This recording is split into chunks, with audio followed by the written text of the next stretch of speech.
Friday edition of College Sports Now. Glad you found us. Appreciate you hanging out with us for the next, we'll call it an hour and a half. Solid 90 minutes today on the Week 3 preview of CSN. Michael Felder is with us at In the Bleachers on Twitter.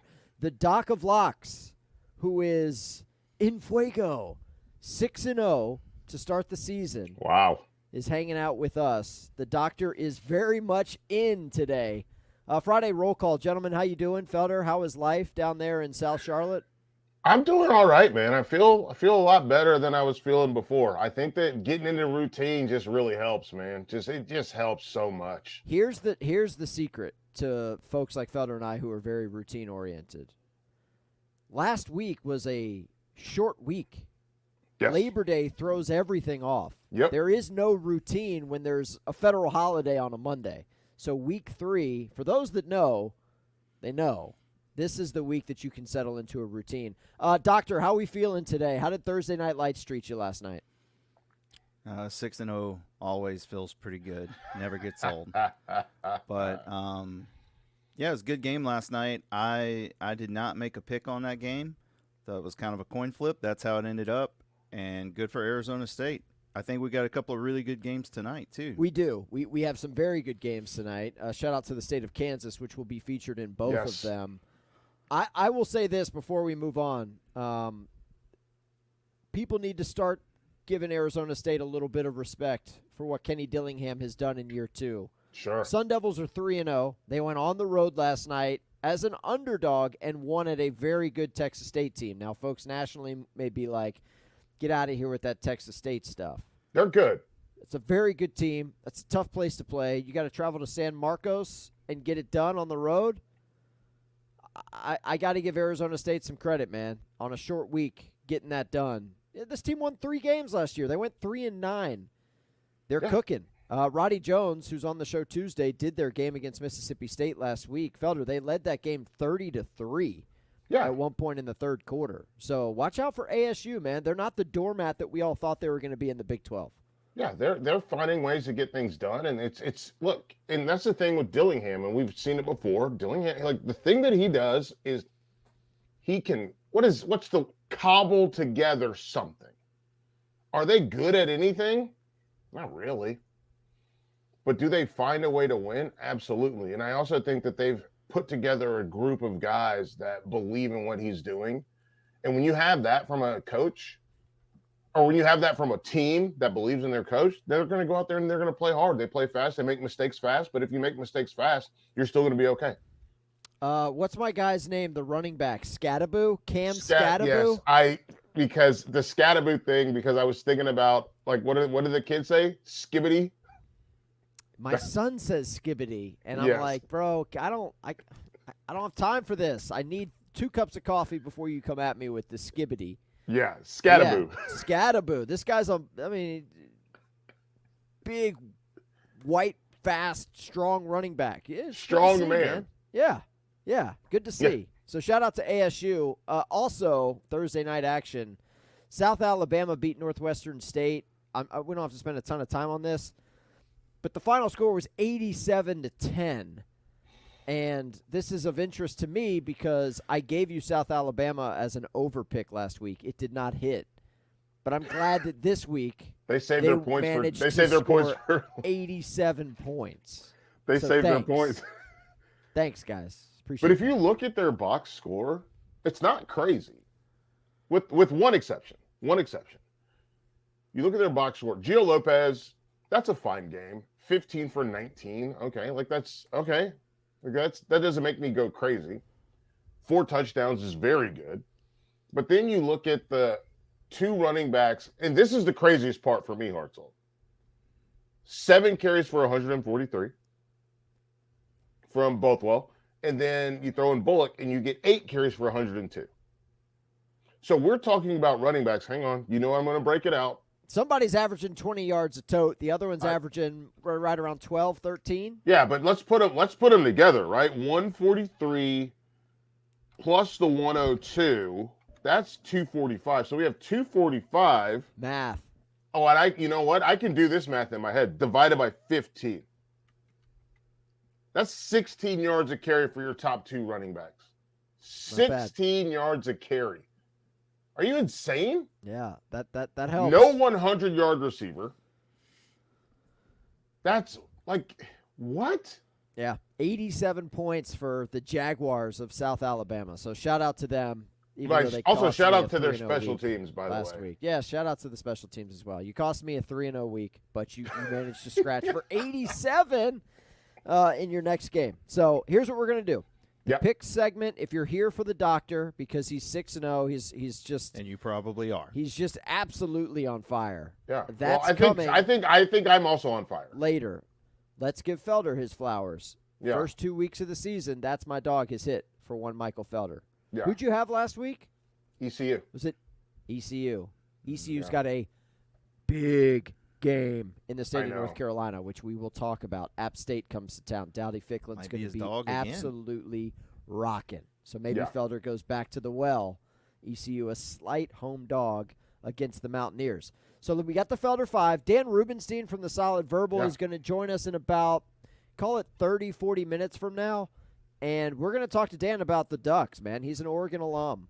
Yeah. Proud Big Ten program who have been Mid. just not it the first 2 weeks of the season. Yeah. They've been getting pushed around. They've got offensive line issues. So we'll talk about that with Rubenstein. And we've got the rivalry formerly known as the Civil War. Oregon at Oregon State.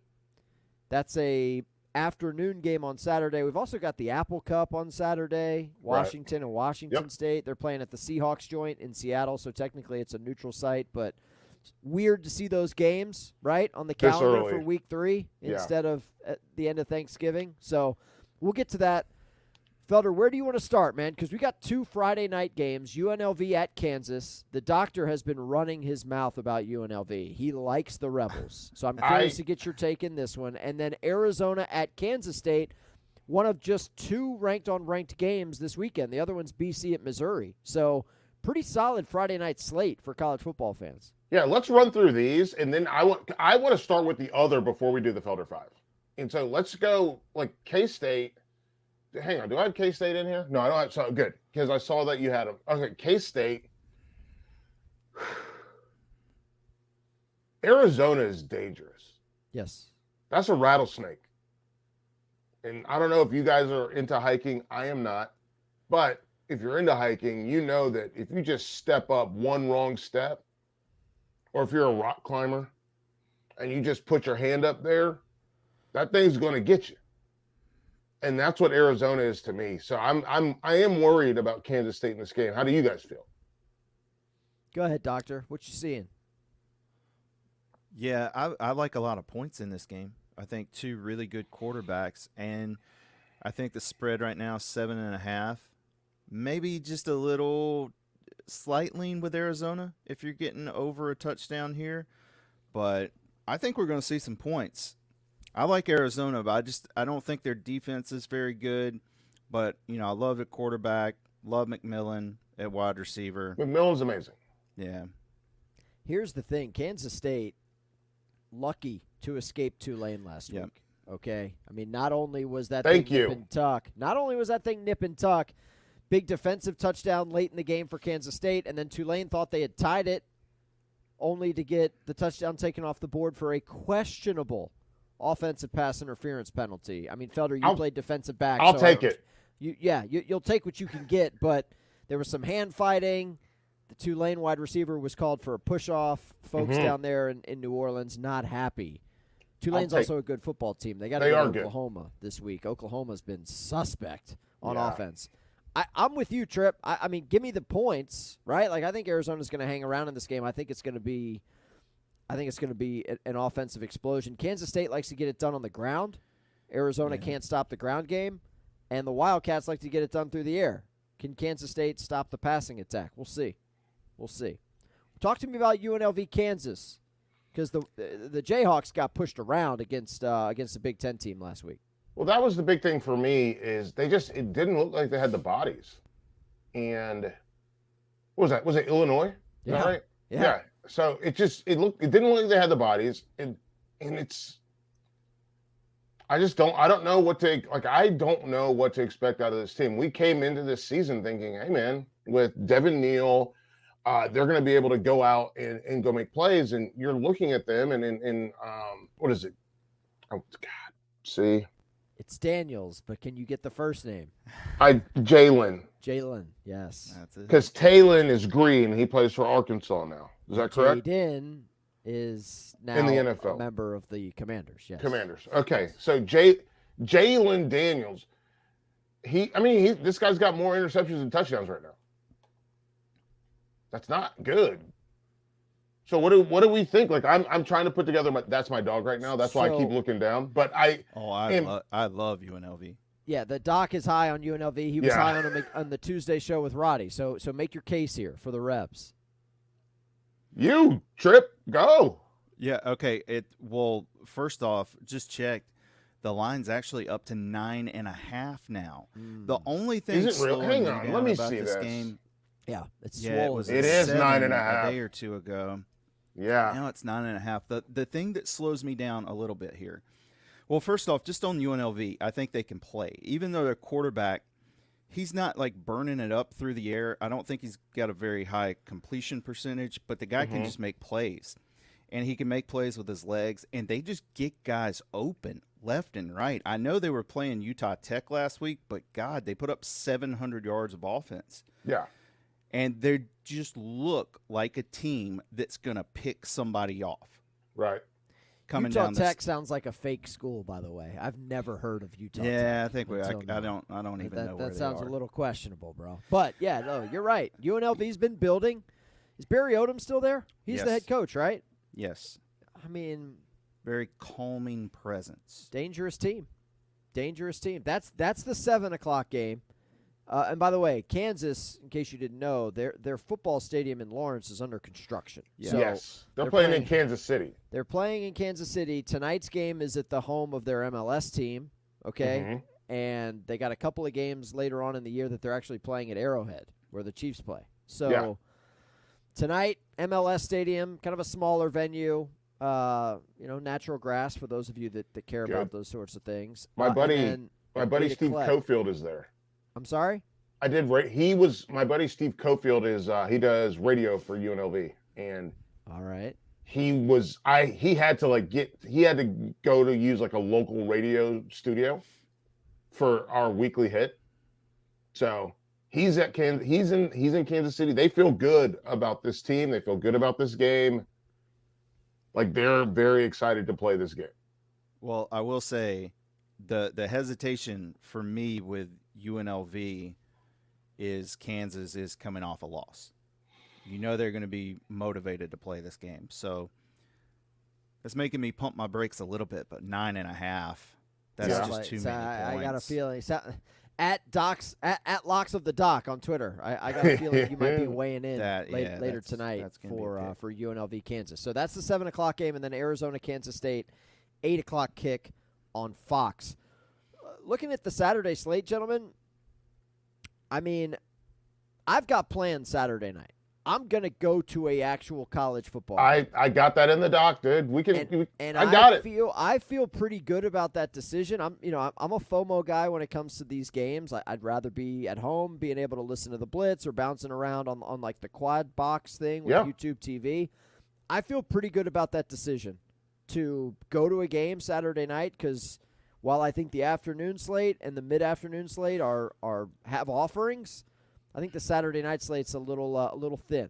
So I'm excited to take in Wake and Ole Miss. So I have that in the other category, not a part of the Felder 5. You're going to Wake, hosting Ole Miss. What does this look like?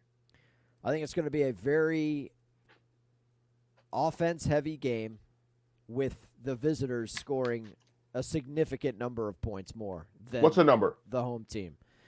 So Ole Miss, you correct me if I'm wrong here, Doc. I've got the Rebs as like a 21, 22-point favorite. The over-under is like 63. So if you do the math there, you're looking at like 41-20. I think the Rebs absolutely get to 40 here. Absolutely. Okay. Wake Now, Forest, what does this look like as a family? Okay, well, I'm glad you asked. My mom is in town for the weekend because she wants to see her grandsons. So Mhm. we got a 6-pack of tickets.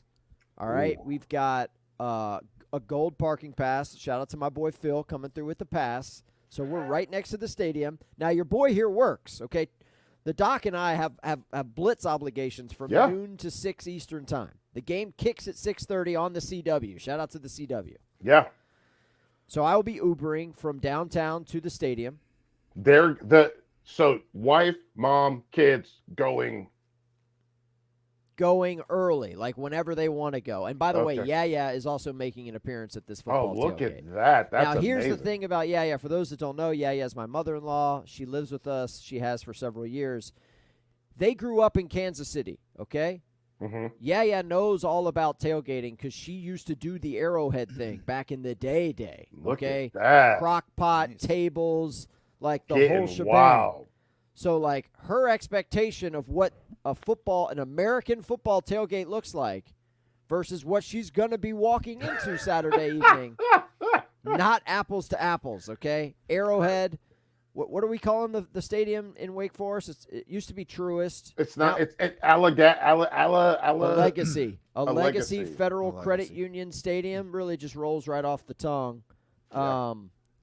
Yeah, there's going to be a lot of Ole Miss fans in the house. So, You think so? yeah, Really? sure. I think so. Not like a Clemson game, but I bet you there'll be You think it'll be half Ole Miss fans? no, not half. Okay, The stadium only holds 31,000 people. How? And you think 10,000 Ole Miss fans will be there? I think there could be like 7. Yeah. 7. Okay, We'll see. that's why I put it in the thing. That's why I put it in the doc. And then to stick with the North Carolina of it all, App State at ECU. Hey, Felder, I know you know this. ECU's 2-0. Yeah, I know. Yes, of course I know that. So for folks outside the state that don't realize, these are you tell me if I'm wrong, Felder. You grew up here, okay? Are these not the 2 biggest football fan bases in the state of North Carolina? It's top 3, depending on where you put NC State. Okay. But yes, Okay. they are top 3. I mean, ECU is a proud football program. Yeah. Shout out to Steve Logan. Dowdy Ficklin Stadium in Greenville is going to be sold out for this game. Absolutely. And it's going to be sold out. And ECU fans are trying to get more tickets because they don't want App State to try to wash them out. Yeah. And now, here I was talking to an App State guy the other day. App State fans were very excited about going to Clemson last week for obvious Yes. reasons. Death Valley, night game, that's a bucket list thing. You don't Very get cool. a chance to play there very often. It was 42-0 early second quarter. Yes. Okay? I mean, Clemson got right. Cade Klubnik got right. Yep. I mean, that whole Clemson offense did its thing and was absolutely torching App State. So now you got to get up off the mat. And, I mean, App State is a team that was picked to win the Sun Belt, Yep. vie for that G5 playoff spot. Yep. You cannot start 1-2. You can't. No. The thing is, even if they do start 1 and 2, they could still win their conference. But I don't know that they'll be able to be the highest ranked G5 team. That's the problem. Different levels of like goals, expectations, right? Yeah. Of course, the goal is to win the Sun Belt, but now that there's that playoff spot, you need to be 11-1 at worst if you want to be in contention for that. 12-1 with that conference championship under your belt, so Sure. that you can be the highest ranked because Boise State, they lost by 3 to Oregon. At Oregon, yes. There's So a couple of these teams. Our man Phil Steele, by the way, he Yeah. threw out USF as another one of these. Like, Yes. hey, yeah, you lost at Alabama, but don't be shocked if the Bulls run the table and they've got Yes. something to say about this at the end of the year. Northern Illinois, who's in the AP top 25, Another one, yeah. just won at Notre Dame. So, Yeah. by the way, Northern Illinois has got NC State coming up in a couple know. weeks. Wolfpack, obviously. Is that just limping. like a sweetheart game that Doran is giving them? Great question, but there's not going to be anything easy about that. No, not at all. I'm just saying, like, is that why? Like, what? I'm glad you brought up App State and ECU. I think there's a lot of games outside the top 25, man. We got the backyard brawl this weekend. Yep. Mm-hmm. Like, that doesn't involve ranked teams. We mentioned the Apple Cup, mentioned App State, ECU. Yeah. I'll throw one out there. I'm ready to get hurt again. Florida hosting Texas A&M. Yeah. What is that? Like, Hey. it's 2 teams that are completely incapable. Somebody's going to be 1 and Oh. 2. Someone has to win the game. If What that about game, Lagway? what about Lagway? Apparently, Graham Mertz is not on the injury report. The SEC's got the new thing now where they're actually sharing Right. availability reports throughout the week. Sure. So he's not injured, which means, and this isn't I'm not getting back on the Mertz wagon. I'm throwing this out there because I'd like to hear y'all's thoughts. If you want to get back on it, you can tell him he can get back on it, right, Doc? If you're Billy Napier and you're at home, SEC opener, you have to make a decision about which quarterback you're gonna run out on the field for your first offensive possession. And if you roll Mertz out there for the first series on offense, you're gonna get booed. Yeah.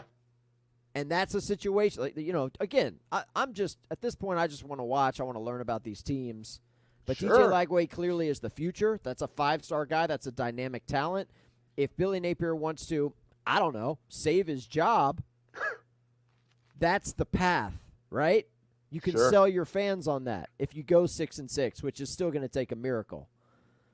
But you win this game, you're 2-1 through 3 games. A lot more realistic. You could sell me on that. If you're 1-2, it's going to get rougher, and it's already pretty rough. Well, we're talking about, what is it, Wegman? He's hurt, yeah. Is he hurt too? I think he's questionable for the game. So this is going to be like, this is an iPad game for me. That's fair. 3:30 kick on ESPN ABC. That's fair. It's an iPad game, and that's no disrespect to anybody, but it's an A&M team that we know isn't that good.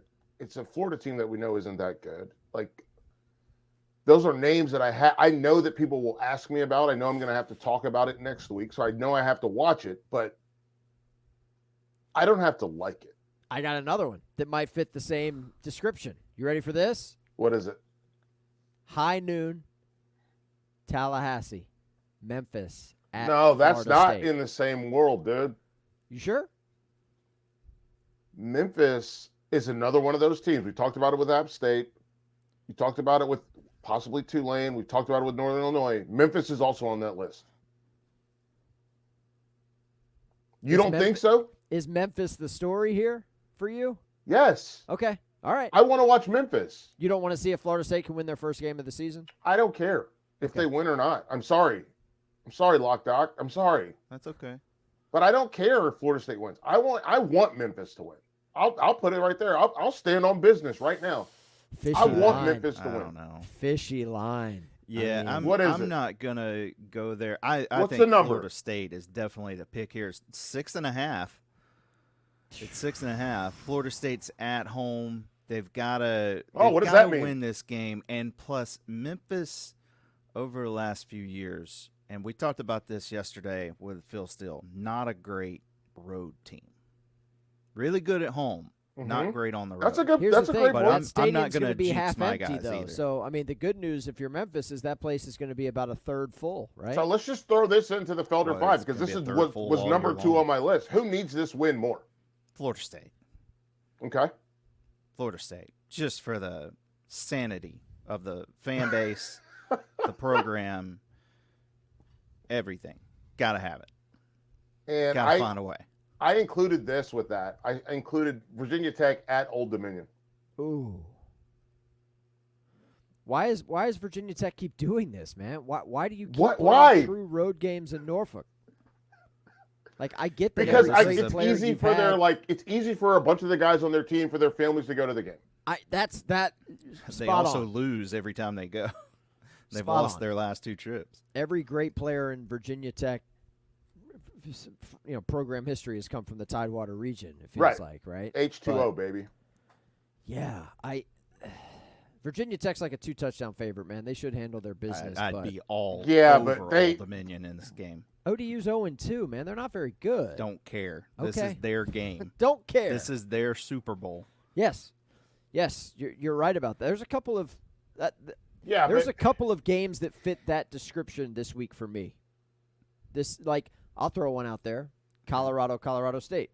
that was my last other. That is Colorado State's Super Bowl. Okay. Yeah, it doesn't even. I have no problem saying this. I don't like Deion Sanders. Expand on this because Wayne in the midweek is at the point where he is openly rooting against Colorado. I'm not openly rooting against them, but I do not like Deion Sanders, and that's something that like 16-year-old me could never imagine himself saying. Is this Deion the coach, Deion the human, Deion the father? Like, All talk of to me it. about this. All of it. I'm sure he's a good dad, but definitely as a coach, definitely as a he's a promoter. This is the guy that he's a club promoter. Like listening to things around the program where he's like not even like there at practice, he's not present, he doesn't even know all the players' names, he doesn't talk to the players on an individual level.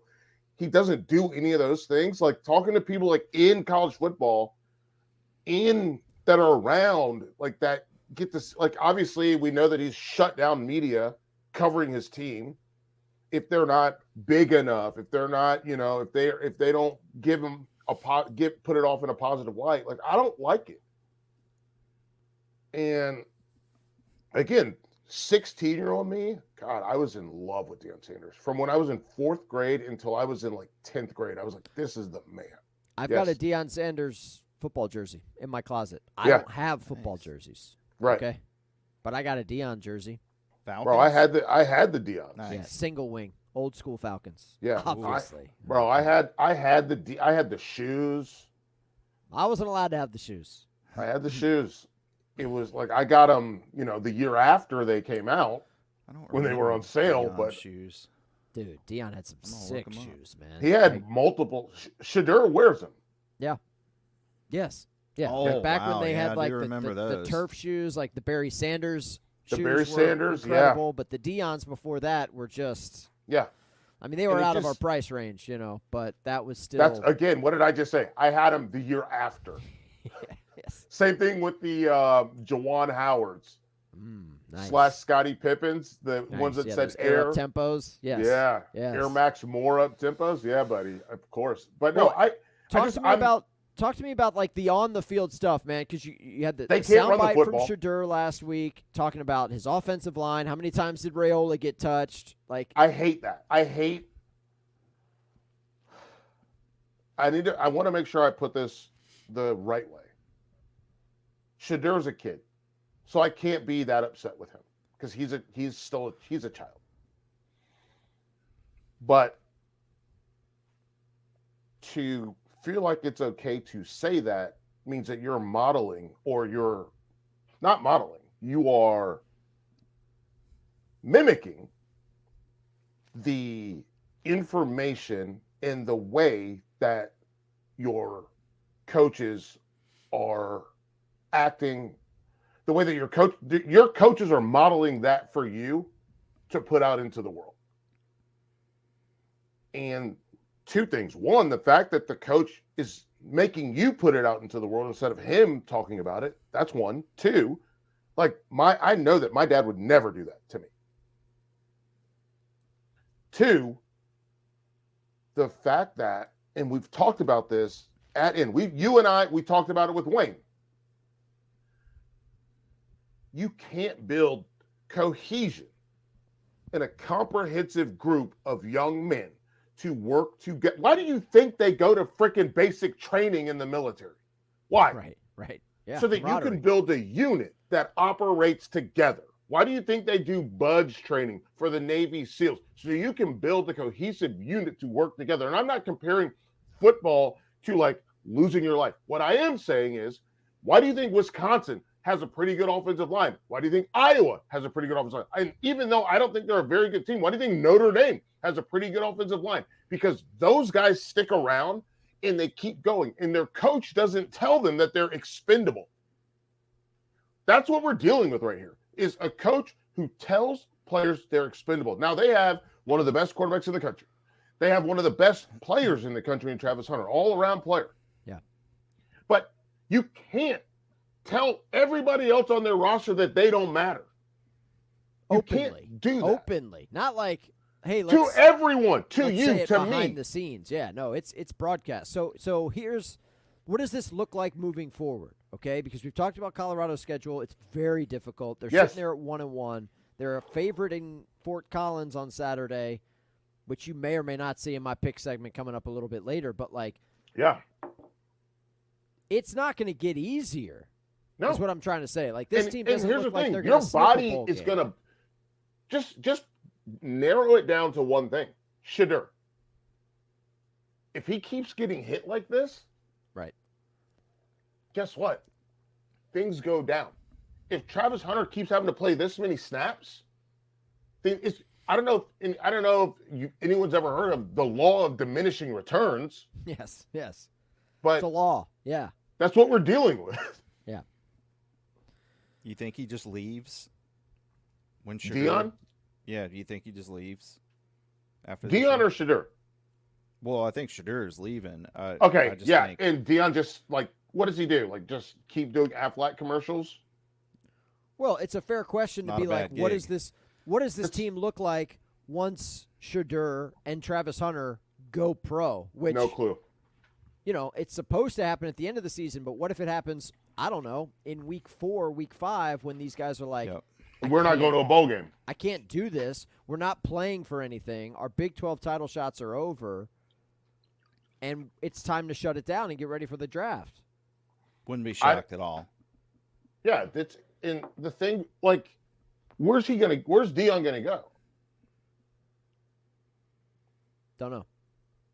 I'm very I was excited for the experiment. I'm obviously not thrilled with how it's going. And if you had to give a grade if this was an experiment, F. Agreed. Yeah. Like it's it's not looking great. They went 4-8 last year. I don't see them winning 4 games with the schedule. I don't. It's not even the schedule, it's the team.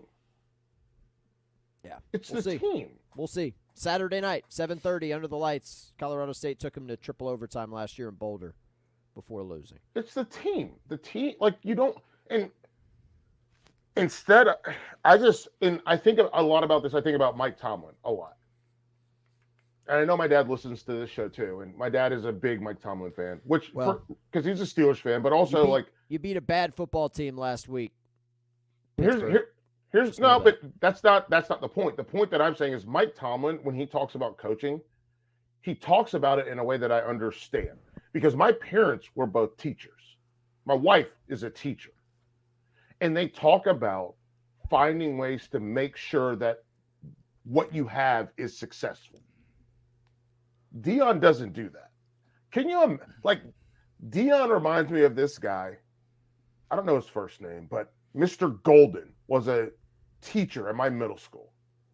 I'm going to tell you this. My mom hated this guy. He only wanted to coach he only wanted to teach the smart kids. He didn't want to teach the kids that needed actual help. You see what I'm saying? He didn't want to lift those kids up. And that's what I see with Dion. And it's really frustrating, especially as someone whose parents are teachers, who's really been, I've got so much help from coaches and from teachers.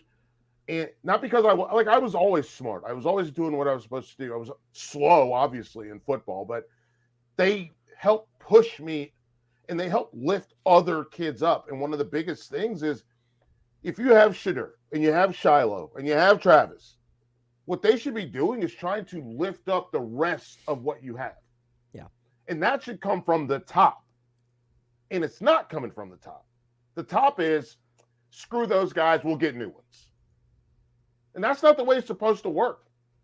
It's really I don't know, man. I'm mad because I think about what college football has given me, a career, a house that I'm in right now. And it wasn't because I was the best player. It was because someone cared enough to teach me the ins and the outs, the little things. They didn't try to cast me aside. They didn't try to push me out. And my teammates, Gerald Sensabaugh, Jacoby Watkins, my dad brought him up yesterday, Michael Waddell, they spent time with me, a guy that they knew was not going to get in the game. They spent time with me to make sure that we could make this team better. And I'm not seeing that with them. And maybe I'm missing something. Maybe I am. But I am, I'm watching a team, if your offensive line isn't good, you got to find something else. You got to figure something out. Right. And it's not happening. Yeah, that and his whole goal is we'll just get new ones. right. Yeah, that Fuck Nebraska game Sorry. last week was rough. No, it's okay. We've earned the E. That was a good Nebraska game rant. last week was rough, and I mean that pick six early was just. Yeah. I mean, it was like the easy. Dude, I could have picked that thing off, man. Come on, you kidding me? You kidding me? All right. Let's get. We got 10 minutes before Dan comes on. So Let's run through some of these Felder fives. Do Let's you go. wanna Dan talk Pac-12 Rubenstein, expansion? Solid verbal in about 10 minutes. I know you don't want to talk about expansion. I know. Can we just? I'll tell you what. Can we put? Hey Google, put 30 seconds on the clock. Sure, 30 seconds. And we're starting now. Doesn't matter. Yeah, it matters because I think the health of college football on the West Coast is a good thing. Yes. They picked 4 really good teams, Mm-hmm. healthy programs, solid cities. Okay? Yes. Like, don't hate on Fort Collins. Don't hate on Boise. Like, they care. Now, do you go get Vegas? Right. Do you That was the only other question I was going to have is who else do you get? Air Force? Thought about, hey, Google, Stanford, stop. Cal. Well, that's Stanford They- and Cal aren't coming back. they can't They leave. should. They've made their bed.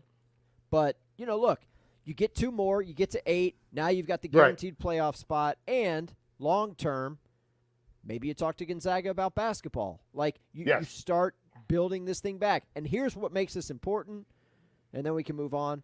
The Pac-12 still has the money Yes. from those They 4 still have teams leaving. the The facilities. NCAA tournament units, like, they can afford to do this. Like, Mhm. legally, they did the right thing. They lawyered up. They have a pretty nice little kitty of cash Yep. that they can use to spend to make this happen. So good for you, Pac-2. 6-pack, 8-pack, 2-pack. God, should they call it a 6-pack? That would be so dope. I mean, it is a 6-pack right now. So, I'll save this one for Dan, but just put this in the back of your head. When is Oregon going to look like an actual contender? Because they have not. So let's That's save it. why we booked Dan Rubenstein, because I Let's know save that that guy's one. watched all 8 quarters of Oregon football, and I want to ask him all about it. All right, so this one should be pretty quick. Can Wisconsin out Bama in Wisconsin? Yeah, I have a pretty firm opinion on this. I want to hear it. No. Same. I don't think Wisconsin can score. They've looked pretty underwhelming the first 2 games. Like super regular. And they've got, I mean, Tyler Van Dyke ain't it. Like, he wasn't it at Miami. Right. And so now you're going to go up to Wisconsin and, like, it's going to look – you think Wisconsin looks slow the first 2 weeks. Wait till you see Alabama's defense chasing this guy around. It's gonna be like a freaking Mazda commercial. I like Ches Malusi. I've always liked Ches Malusi. Sure. He's great. He can't do it all. He can't do it all. And yeah, I think this And game they're gonna lay on him. Correct. They're gonna force Tyler Van Dyke to beat him with his arm, and that's not gonna happen. Am I wrong, Doctor? I mean, you tell me. Maybe I've got the handicap of this agree. thing wrong. Yeah, I agree completely. And whatever the team total is for Wisconsin, I'm on the under. Yeah. Don't It's know. like don't 16 care what the number is. It's like 16 and a half. Yeah. I could see this thing being, I mean, this is the big noon game. Yeah. Felder, I could see this thing being like 31-3, just ugly. Yeah. I'll tell you what, man. It really is obviously we're only 2 weeks in. We're going into week 3. Kalen DeBoer is looking like he's like wearing like the pants around there. Like it's a different experience for Alabama, and obviously they went a little. They got to a slow start against USF, but this team looks like they are responding to him. It's good to see because you remember the dialogue back in January. Yes, I do. That's why I wanted to point it out. Is those kids signed up, and I said it. Those kids signed up to play for Nick Saban. All of them, and they get this guy they've never heard of. But I think they're starting to enjoy themselves. I love Jalen Milroe, man. Same. I think he's great. Like him as a person, as a leader, like just Yeah. as a young man, like impressive guy, and he's going to be a better football player because of the teaching he gets from Coach DeBoer. Yeah, totally agree. Like the thing I always like, You remember the clip with what is it? Is it Rev? I don't remember if it was Rev from Remember the Titans, where Denzel, like, this is Nick Saban. Denzel Washington in the Remember Titans is Nick Saban. That is, it's not no fun. It's not fun anymore, is it? Yes, sir. Zero fun ever. Okay. Kalen DeBoer's like, this can actually be fun. We just have to do our jobs.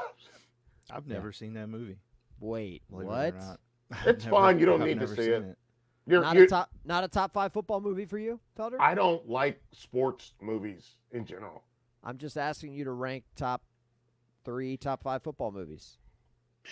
I guess, yeah, it is. There's not that many football movies. The Program is number 1. Okay. Any given Sunday. Oliver Stone. Yes, very good. The Replacements. Never seen it. Yeah, Keanu And Reeves. after that, I'm like, I don't. Who's the guy from the program? Who was the quarterback? Craig Schaefer? I think you talking about his real name? Yeah. Yeah. I met him one time. He was Joe in Kane. Wilmington. He was on One Tree Hill. Yes, he was on One Tree Hill. His name in the movie, his name was Joe Kane. Joe Kane, yeah. Yeah. Kane is Abel. Yeah. Very nice. That was a good movie. Yeah. So I'm going to save the Oregon one. So let's go ahead and get to this one.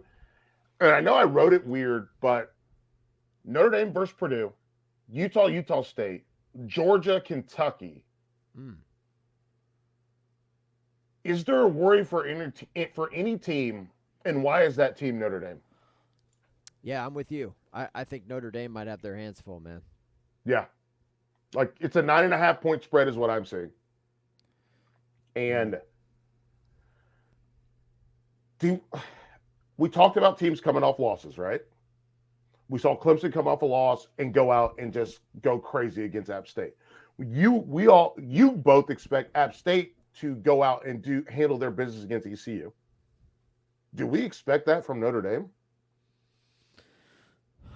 I don't know what the psyche of Notre Dame is. Purdue's coming off a bye. Riley Leonard is banged up, non-throwing shoulder, but like Riley Leonard's threat. Dude, that looked bad. Riley Leonard's threat is his ability to run, right? You know how many passing touchdowns Notre Dame has through 2 weeks? I'm going to guess 0. 0. Yeah. Eesh. I just and you know, like the transitive properties thing, like going back to the Florida A&M game. Like, if you're A&M, you lost to Notre Dame. Notre Dame just shit the bed at home to a MAC team, a good MAC team, but still, like, right. You know, again, we said this back in August when we were getting ready for the start of the season. I'm okay saying, hey, man, I want to learn. I'm tuning in because I want to learn. Same. I want to see. Absolutely. Like, teach me. But I don't know about Notre Dame, Felder. And I can't trust that team. No. That's the thing. It's hard to, if you can't trust them, that's the biggest thing, right? Like, that's, I just don't, I don't know. Like, And by the I way, don't know what we're going to get out of them.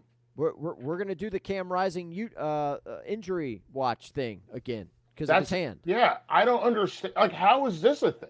We did this all of last year. Remember, Cam Rising still isn't cleared for practice. Cam Rising might be giving it a go this week. Cam Rising never sniffed the football field last year. Yeah. Mm-hmm. And now we're back on that same thing. But we did that thing for like 6 weeks, remember? Yeah. And now his hand is all cut up. And nobody knows what his status is or availability is. And I'll say this before we get to Dan Rubenstein. You asked about Kentucky and Georgia. Dude, of all the scores from last week, South Carolina, 31-6 in Lexington. That was very surprising to me. Like, what? Yeah. And we haven't talked about LSU South Carolina. I would like to discuss that game at some point. But absolutely. That's all. We'll put that on the back end. Yeah. Our man Dan Rubenstein is in the house. Hey. Proud Oregon alum, super fan. Dan, thank you for making the time for us. There are very few people in this world that have watched all 8 quarters of Oregon football. But you have. I have. So Felder and I were kicking this around before you joined us. Like, what's going on out there, man? Like, what do we make of this through 2 weeks?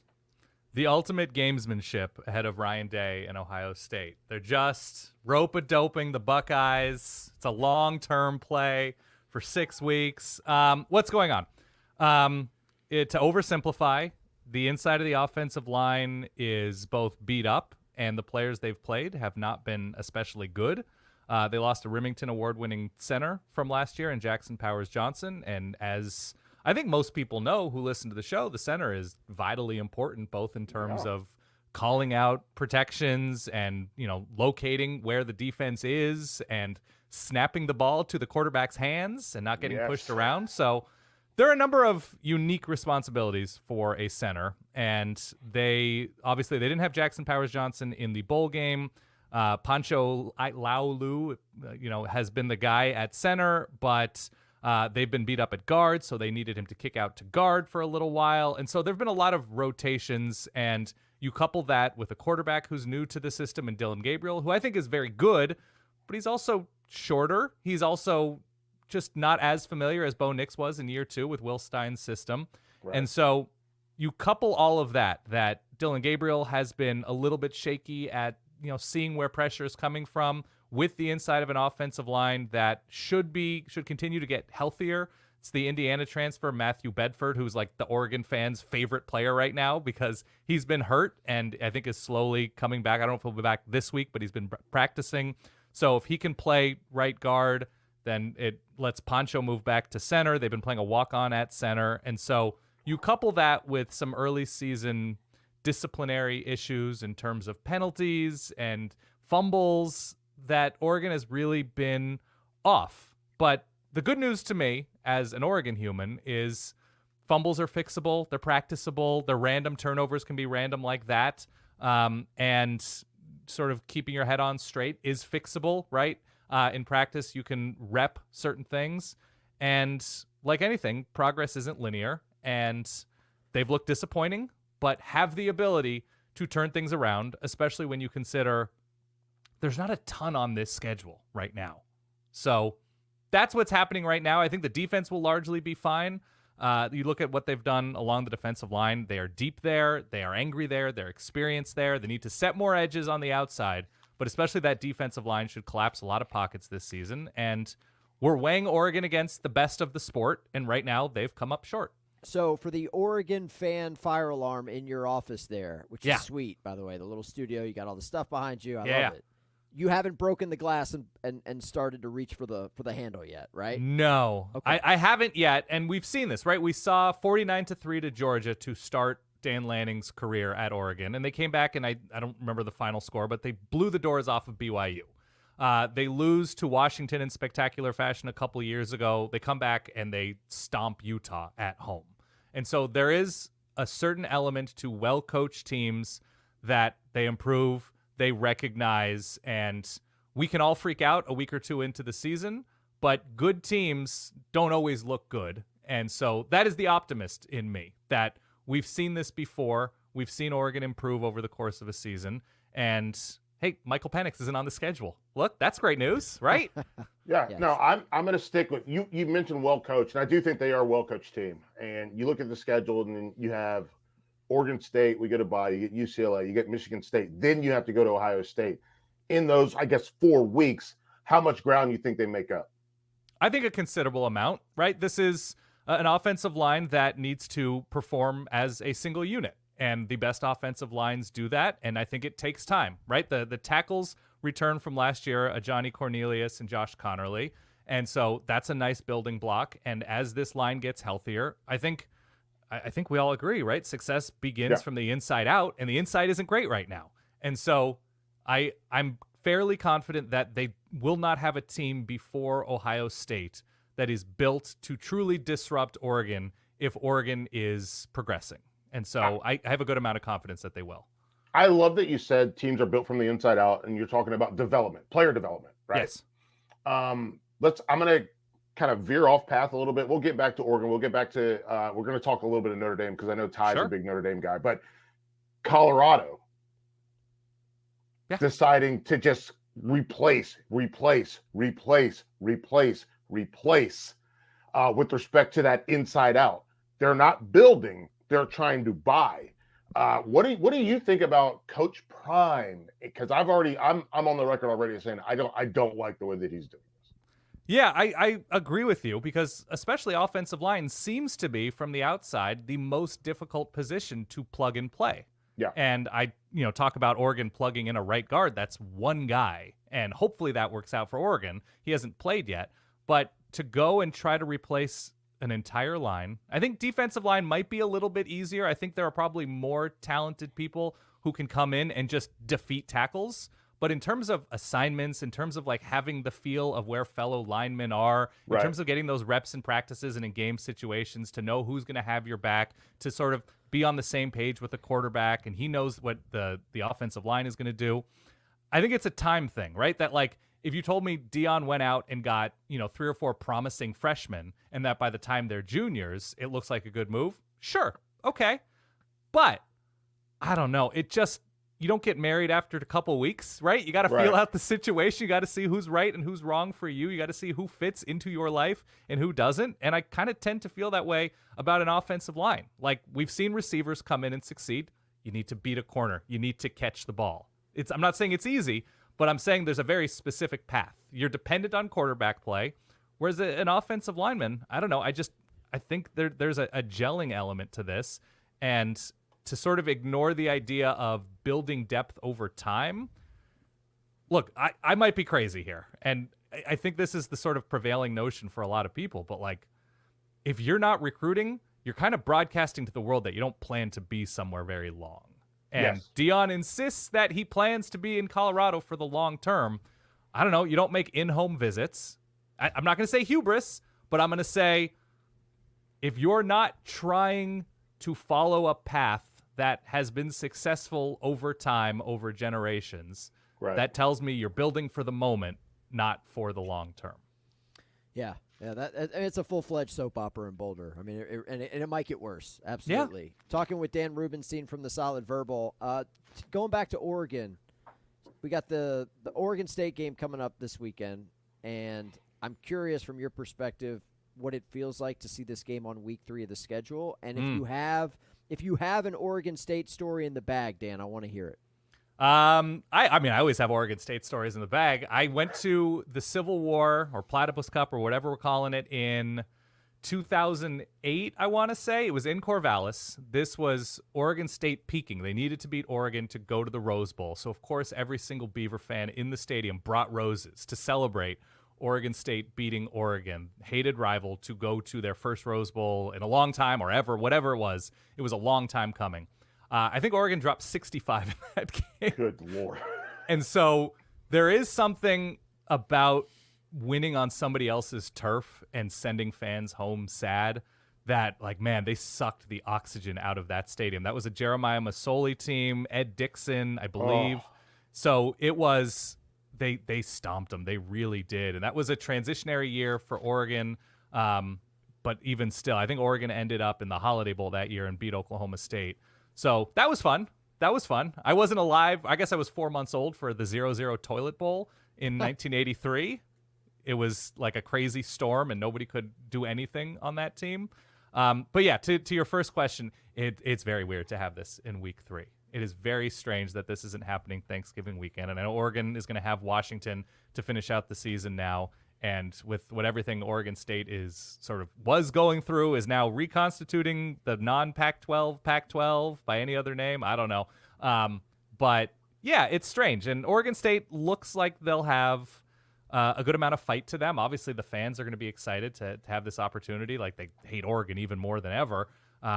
We'll see how Giovanni McCoy is. I think they're going to be pretty locked in on running the ball. Anthony Hankerson, Jam Griffin. Yeah, they lost a good chunk of the quality on that defense. They had a great offensive line coach. We'll see what they look like against Oregon's front. But I mean, the kitchen sink will be thrown in this game from the Beavs. So it's now a non-conference game. So let's get back to the conference, the Big Ten. Yes. How do you feel about Oregon in kind of the pantheon, where they stand with respect to the Big Ten? We just saw Michigan get absolutely housed. Obviously, Ohio State, we're still waiting for them to be tested. Penn State is a team that a lot of folks like, but I'm still not sure how I feel about them. So where do you think Oregon fits into that pantheon with what we've seen so far, and how good can they be? Because playing for a Big Ten championship is what a lot of folks expected. Okay, so I definitely downgrade Oregon from being in that top group with Ohio State alone to that second tier in this moment. Like, you just got to show it, right? You have to, like, take care of business on a certain level if you are on that level. Ohio State has against Akron and Western Michigan, I believe. USC, what they did against LSU, I think they're in that second tier right now. Like, you're going to have to see it a little bit more just because of USC's own defensive baggage and see, you know, Miller Moss. Like, we sort of gauge what LSU's pass defense looks like the rest of the year too, sort of properly gauge what USC's offense was. But, you know, it's an unbelievable first step for USC. So I think Oregon's in that tier right now. Penn State's in that tier. Michigan, because of their defense, you know, I'm not going to fully write them off in the Big Ten because of that performance against a clear playoff caliber team in Texas. But we're going to need to see more. Penn State had that slow first half against Bowling Green, so they're not in that top tier right now if we're going to overreact to everything. Oregon has the opportunity. I generally try to judge teams as, you know, the metric I use is the combo of quarterback and defense. Like, you know, quarterback's going to look good if he has a good offensive line and good receivers. So, like, let's look at, like, the ceiling in terms of that. And I think Oregon does have the quarterback and defense. I think Ohio State has the quarterback and defense, obviously. Michigan, we'll see. I don't put everything on Davis Warren. You know, I think he might be okay with an offensive line that comes together, with a receiving core that comes together. Does it happen this year? TBD. So here's the thing I wanted to say. You mentioned Texas, a clear playoff caliber team. Yeah. So we have Texas, we have Georgia, we've got Alabama. Yeah. I think all three of those are playoff caliber teams. How do you feel about the format? Because only one of those teams can be number one. And then the next have to get bussed down to 5 or 6 or 7 or 8 or whatever. How do you feel about the format and how that's going to work out? I think it's fine, right? I think it's okay. I'm not a Big 12 team guy, but I like the fact that we will hopefully get interesting matchups. We'll hopefully, you know, have a team prove that they have the depth that maybe they didn't before to compete and win 3 or 4 games. I'm okay with it. And, you know, if a team like Texas or Oklahoma or whoever, Oregon, USC, right? If they want the money and the prestige that come with joining these new conferences, you got to deal with the setback of it being a crazy deep conference. And so you take the good with the bad. If you wanted an easier path, you keep the Pac-12 together, you stay in the Big 12, whatever. But if you want the fruits of, you know, joining something bigger, then you deal with being a 7 seed and, you know, taking that money and recruiting more and buying out bad coaches. You take out all the advantages of it and you make peace with it. It's fine. And on the flip side, if you're like UCLA, you're like, hey, we're not operating in a budget deficit anymore. Correct. But we're also 18th in this new conference, which is, you know, that's going to be a challenge for them.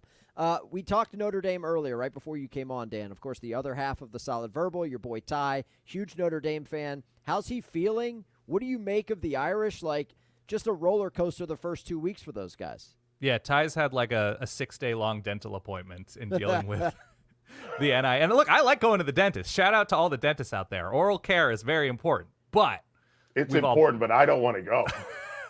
6 straight days, you know, 114 straight hours of thinking about NIU. I think Ty is probably most worried about what Riley Leonard can be and what Marcus Freeman is in some of these like obvious win situations. Now that we've seen Marshall and NIU and the Cal and Stanford games. I know they beat Cal, but it was a nail biter a couple of years ago that they should have more comfortably won. You watch Riley Leonard, you watch this offense. Ty has the scar tissue, as I'm sure a lot of Notre Dame fans have, of watching Ian Book throw 4.5 yards at a time. And whether it's a Riley Leonard injury thing, I know reporters allegedly weren't allowed to ask about, you know, a possible shoulder situation. He's had those ankle surgeries, and the sort of thing on Notre Dame is like you recruit so well and you can't throw down the field, and it's different coordinators unable to throw down the field. And is it the receiver's fault? Is it finding the wrong quarterbacks? They have guys in this quarterback room, right? CJ Carr is the future, but the Riley Leonard question persists where it's like 3rd and 5 and they're going Riley Leonard left or Riley Leonard right. And so like you can talk about the confidence you have in him as a thrower, but when push comes to shove, you're running him off tackle on these big situations. And it doesn't it doesn't show a lot of confidence right now. And it could be a health thing. It could be a young offensive line thing. But I don't know. This is still college football. And all due respect to Tom Hammock and NIU, I bet a lot of teams could throw down the field a little bit on this NIU team. So, yeah, that's the question right now, that Notre Dame can't seem to find a consistent offense. And last year it was Audric Estime left and right. Yep. Yeah. I don't know. Ty, I think, is in that. I don't want to speak too much for him, but you hate when your team feels like a rerun. And I think that's where he is. Yeah, well So, said. this is the other a bigger picture Notre Dame thing for me. Yeah. The SEC obviously went out and got Oklahoma and Texas. The Big Ten went out and got USC, UCLA, Oregon, Washington. They made sure that we have these protected bye weeks for the 4 conference champions. You're also going to get that group of 5 champ that gets in there, the highest ranked one. Do you think they're like working to squeeze Notre Dame either out or squeeze them into elite? Who is they? The SEC and the Big Ten, mostly. At a certain point, I've said this for a few years now, like, we're watching a TV show. And Notre Dame is an A-list actor who brings the audience, right? Yeah.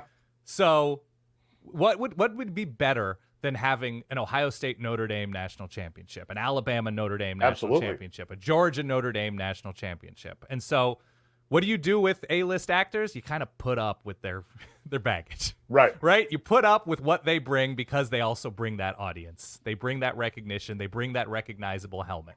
And so Notre Dame themselves may be squeezed if these numbers keep going up, these TV numbers. But outside of that, I don't know. There's something about flexibility that Notre Dame, you call it independence, whatever. Notre Dame can negotiate their own TV deal. Notre Dame can schedule kind of how they want to schedule. We'll see what this ACC deal looks like in the long term. And I would love personally, just in terms of TV shows, like, there are 2 teams vaguely in that region that desperately need a regional rival. And that's Notre Dame and Penn State. That's my dream, right? You're going to talk to me about Penn State, Maryland? I don't know if I'm going to be there. Like, Penn State just keeps beating them 37-0. I want Penn State, Notre Dame. I'm not saying that just because Ty is Penn Stater who went to Notre Dame or who is a Notre Dame fan, but that would be my only real quibble right now. But yeah, I don't think these conferences really care all that much, especially since Notre Dame's not going to get a bye. Yeah. I think they're fine with having Notre Dame in their lives as long as they keep bringing the audience. Dan, before I let you go, man, are you still slanging pizzas? Oh my God, of course. I'm doing sandwiches now too. I'm making my own hoagie rolls, the own seeded hoagie rolls. I'm making Italian sandwiches and cheesesteaks. It's too bad Felder moved. I would give him the feast of his life, truly. I do the pizzas. I've got a block party on Sunday, so I'm making a few pizzas for that. I'm picking up in, a few hours. I'm going to my local Gordon food service to pick up 30 pounds of premium mozzarella that I stash most of in a freezer in the basement. Yep.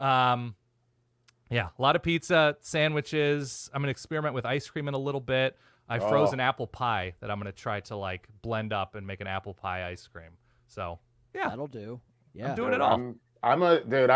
I'm when my wife was pregnant, Yeah. I made ice cream for her once a week. Strawberry cheesecake with the graham cracker crumble. Yeah. Roasted the strawberries with a little bit of rosemary on there. Oh, interesting. I like that. And boom, you can't. I mean, I got a bucket of it downstairs. She's like, I can't have this as much as I had it when I was pregnant. My recommendation to everybody is pick your favorite food, start with one. Yeah. And completely dork out on a granular level about how the best people make it, and just start making it religiously. If Yes. it's a burger, learn about burgers, learn about different blends of beef. Grind your own beef. You can grind your beef in a food processor if you want, right? Yep. Just nerd out about a very specific thing. You want to make the best chocolate chip cookie in the world? Get online. Learn about the science of making cookies. Yes. And everybody's got things in their lives that are stressful, that pull them in different directions, whether it's kids, whether it's a job, whether it's finances, whether it's whatever. Pick one tiny little thing and get out from there, and it will bring you more joy than you know. Yes. That's inspiring. I'm here for it, man. I'm I don't know what speaking that food Felder's is language. for me. What's yours? What are your guys' foods? Nachos. Yeah, okay. Corn tortillas are super easy to fry. You get a little pan. You can make your own chips. You can make your own queso. Chorizo, you can just buy chorizo in the store and cook it in a pan real quick, or carne asada, whatever kind of nachos you prefer. Yep. Granular level. I want Hartzell nachos to be a thing online. You're like, you think you like nachos. I've dedicated 11 p.m. to 12:30 a.m. to nacho science. Yeah, that's about my window too. That's the golden hour for sure. Yeah. Do you have a favorite nacho place? No, it's my house. I mean, I've got a spot in Winston-Salem that I go to, but they're not. I like to cook it up at home. Be the change you want to see in the world. Yes, Craft the perfect nacho. Mm-hmm. I mean, I'm someone. I have sodium bicarbonate now. Yeah. In my house. Yeah. And it's a thing that I use to make so that my cheese doesn't get hard. My cheese stays melted. So I'm doing, and you mentioned hamburgers, or cheeseburgers. Yeah.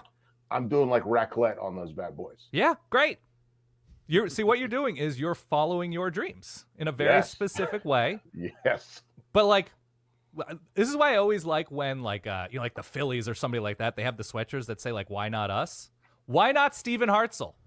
Why doesn't Stephen Hartzell become the most legendary nacho mind of our time? Yeah, you're absolutely right. I'm going to play this for my wife later tonight, just so she knows that it's coming.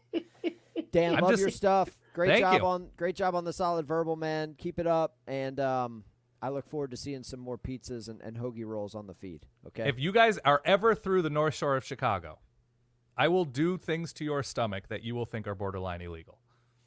Sounds like it might be worth the trip. I've never been to Chicago. Ever. Oh man, unbelievable food town. And forget about like all the deep dish stuff, like Korean food, Mexican food. Like it's so good. Felder knows. I mean, no, Felder doesn't know. Felder doesn't eat out. He wasted as a food person. Like he should have gone on a tour just to learn to be inspired, right? Just like go down to Little Village and taste the carne asada down there. Go to Chinatown and learn about like the different bao options. Like he should have used that as inspiration. Maybe someday he will. I had a 3-year-old, man. What was I going to do? Leave my house? Strap the 3-year-old on the roof. Is that what baby people Bjorn, do now? baby, just strap right here. Just bang, right here. Bjorn it up. Baby Bjorn. Dan, by the way, I do love bao. Yeah.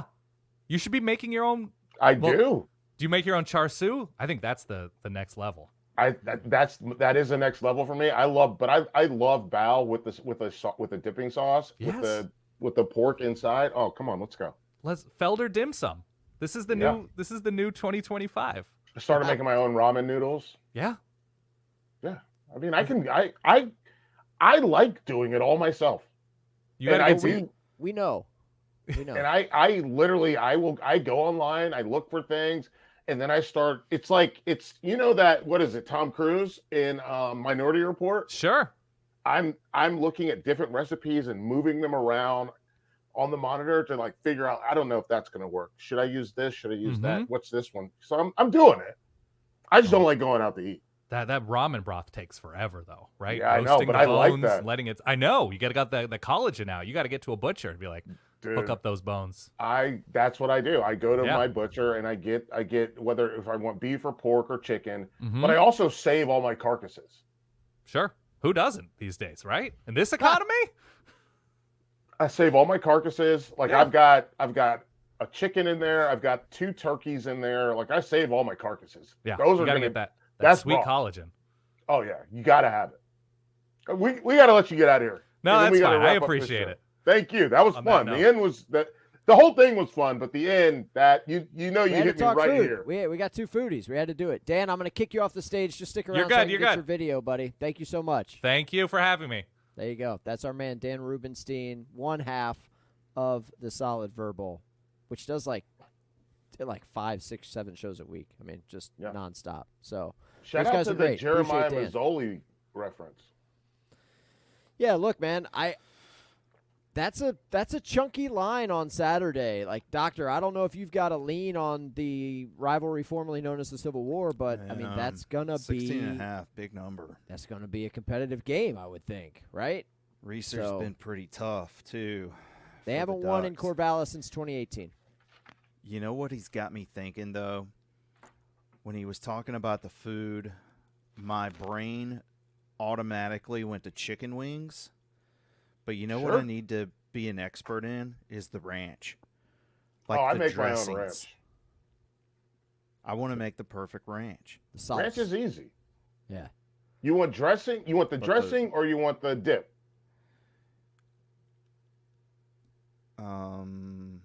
It's all about consistency. Like, how thick do you want it? Exactly. Yeah, I think a little thicker for the wings, right? Yeah. So That's more Dip. mayo. I love Outback Steakhouse ranch dressing. Hang on. They have excellent ranch dressing. Outback Ranch. I haven't been to an recipe. Outback in probably 10 years. Dude. I go twice a year. I go for my birthday, and I go for my buddy Matt's birthday. Our wives hate Outback, and we make them go for our birthdays. That's what good husbands do. And it's awesome. I love it. I think that's great. All right. Yeah, I mean, so we have to wait to see if they're going to be a contender, but it's like he said, it's going to take some time. Anything from your Felder 5 that we have not yet gotten to, Felder? What is this? Is mine? No, we did the whole Felder 5. It's done. Okay. Why does mine say recording error? Just ignore the screen. We're fine. Okay. Nobody in audience land needs to know about how we get down. A couple of games. By the way, Trip in the chat. Boom. I'm looking at it right now. There you go.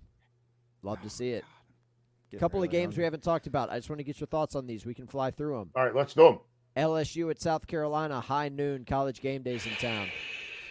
Talked about this yesterday here in Charlotte on the radio.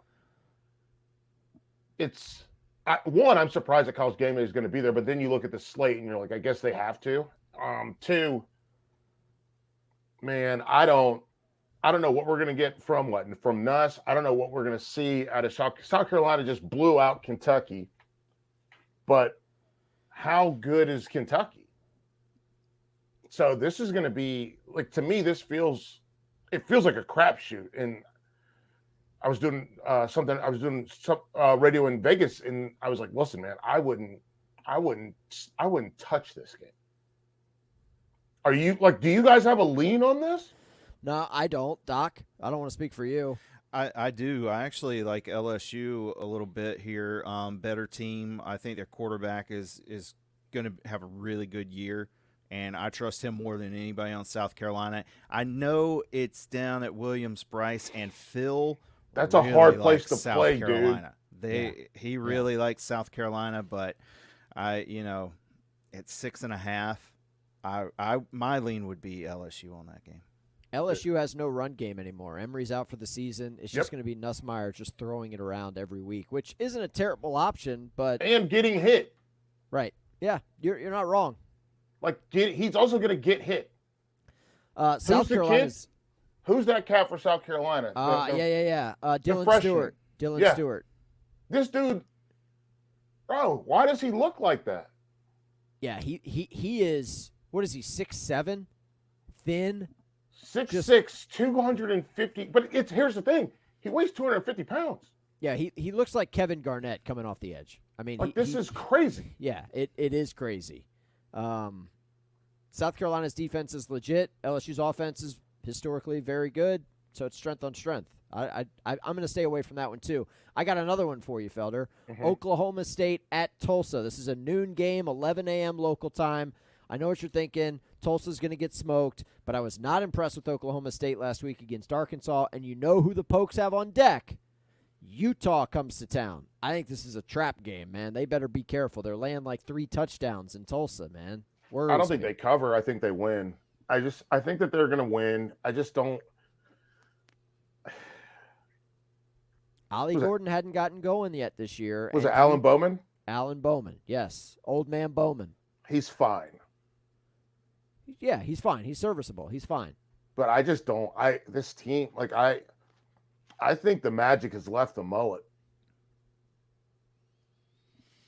Well, I think we're a play or two away from talking about 2-0 Arkansas instead of Yeah. So do I. 2-0 Oklahoma But still, State. Oklahoma State was halfway buried last week, right? Yeah, Until I mean, Taylor it Green was threw good. a 73-yard pick six, trying to go up 28-7 before halftime. I don't know, Like man.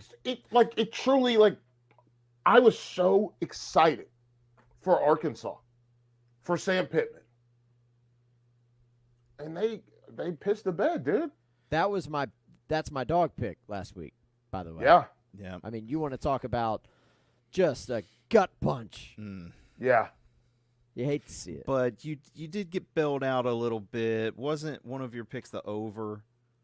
That game yeah. had no business going Listen, over. don't worry about me, Doc. All right, you just worry about you. All right, you're out there 6-0. All right, I'll tell you what. You guys want to make some picks on our way out the door? Yes. Let's do All it. ready?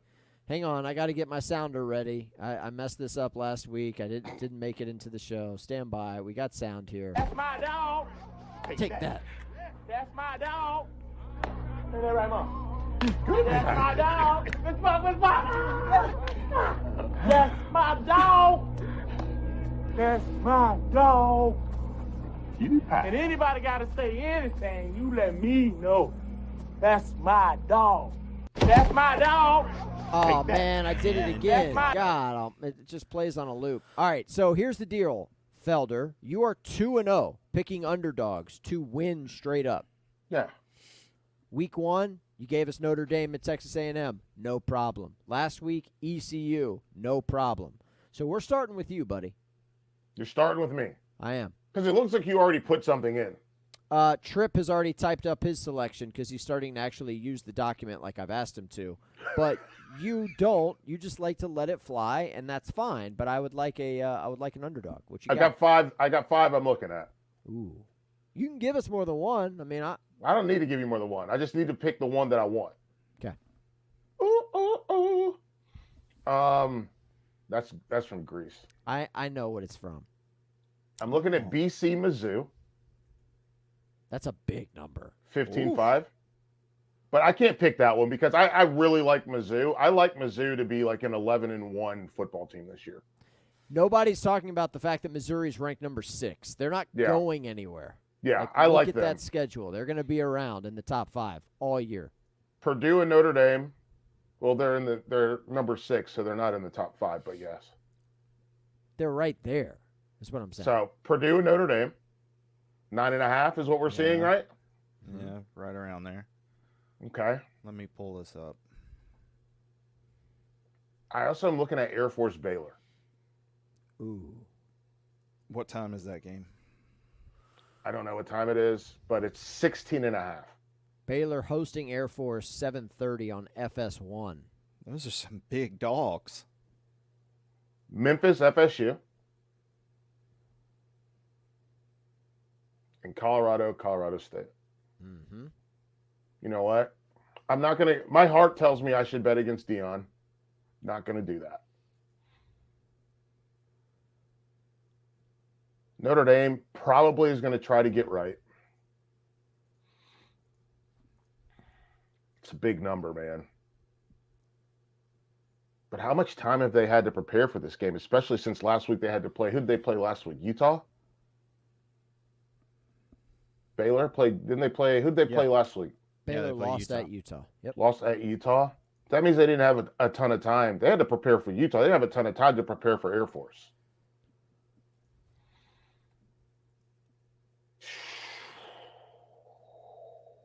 All right, we're going to have to flip a coin. All right. While you find a coin, You know what? Doc. Doesn't matter. Here's what we're going to do. I'm just going to do it.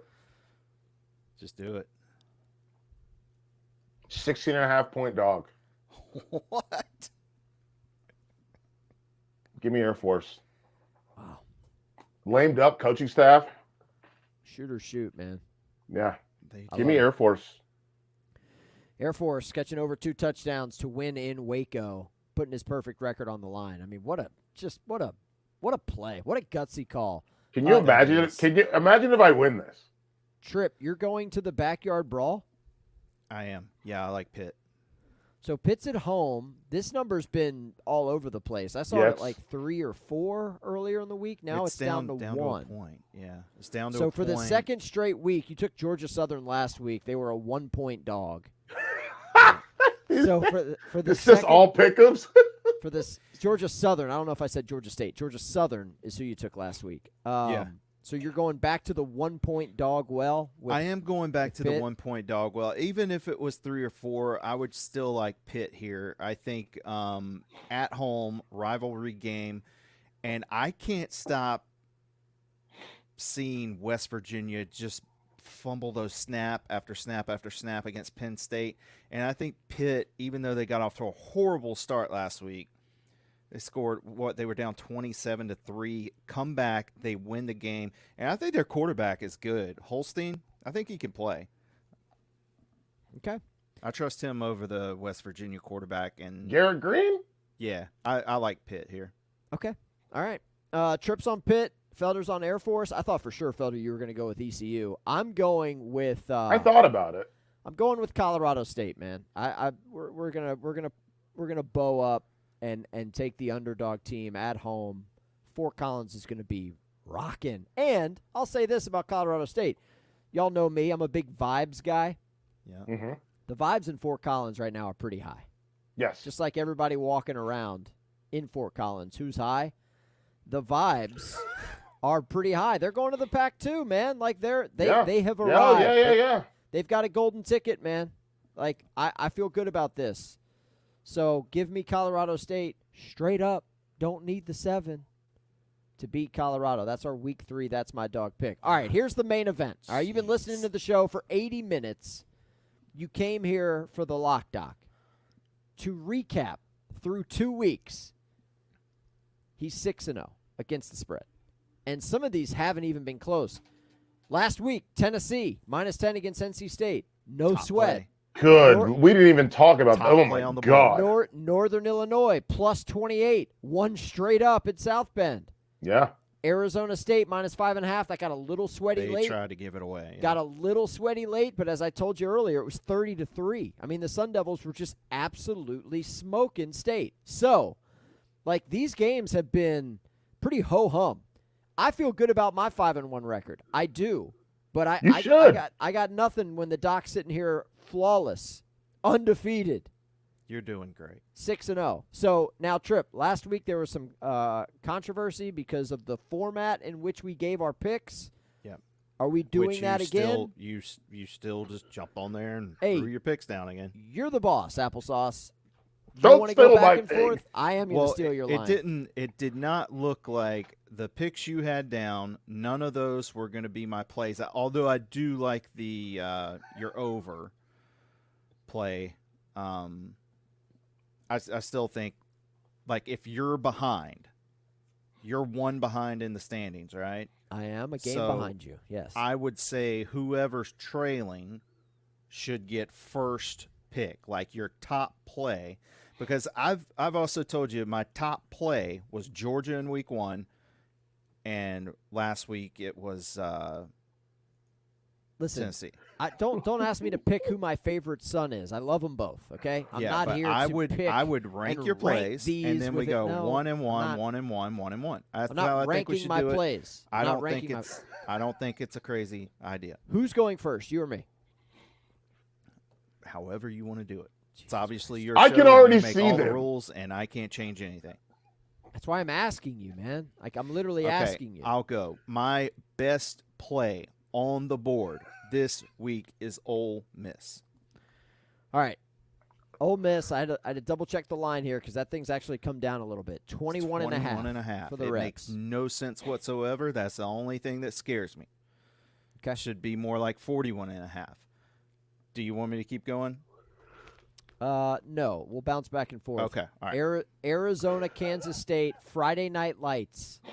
I've got the over-under at 60 points, Trip. Can you Don't. confirm?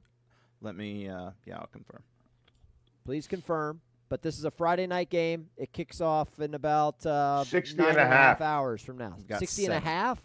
I'm sorry, 61. No, 60 and a half. I'm looking don't at it just right be here. It's jacking up 61. lines on me. I'm on I'll- ESPN. It says 60 and a half is what I'm Thank saying. you. Thank you, Felder. I appreciate you being the You're voice of reason. Give me soft Arizona lines. K-State over 60 and a half. Back to you, Doc.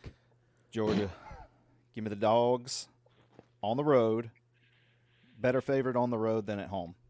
Okay. And this one is also moving towards Georgia.